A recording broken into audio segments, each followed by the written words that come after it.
Let's be real. Budgeting, when you don't make much money, can feel kind of pointless sometimes. You look at money coming in and money going out, and you're like, bro, what am I even budgeting? There's barely anything left. And honestly, I get it. Because a lot of budgeting advice online sounds like they are made for people who already have extra income.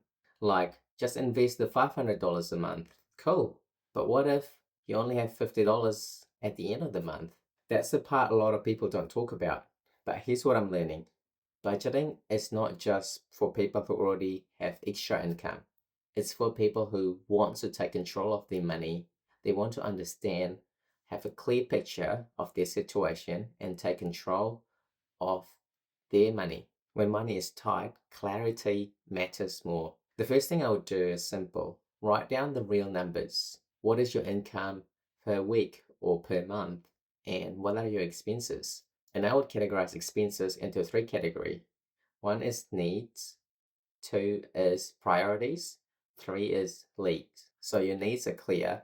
How much does it cost to put a roof over your head, food on the table, transport, how to get to your work? Priorities are things that help you move forward, like paying off debt, saving for emergency fund, saving for something in the future, helping your family, giving, preparing for the future.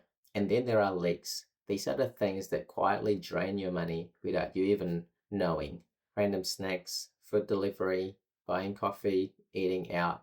They're not necessarily bad, but over time they add up, and without knowing, they drain your money pretty fast. One coffee isn't a problem, but when things are already tight, every small spending matters. And get this, most people don't ruin their finances with one big purchase. It's those small spending over time that accumulates. So if you don't make much money, don't start with a complicated budget. I would start with a small survival budget. Work out your needs. How much does it cost to put a roof over my head? How much does it cost to put food on the table and for my transport to get to work? Once that foundation is covered, then we have some breathing room to look at our priorities, such as paying debt or savings for emergency fund. Maybe $10 towards saving, maybe $20 towards paying off debt. And it's not about the amount, it's about changing the mindset of how you see yourself.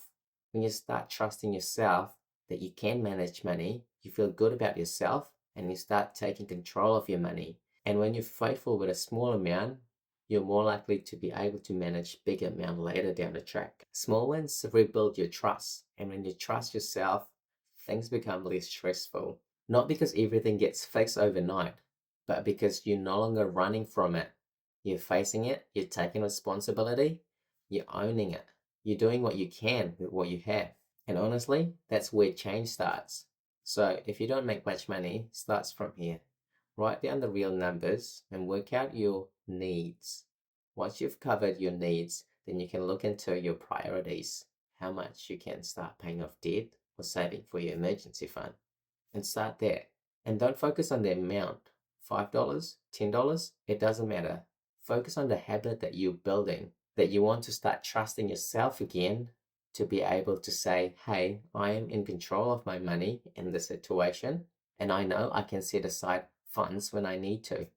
And I'm not giving in to that temptation, impulse buying, and I feel good about myself and situation, one small win at a time. If you're currently in this journey, my encouragement to you is start small and keep showing up. You got this.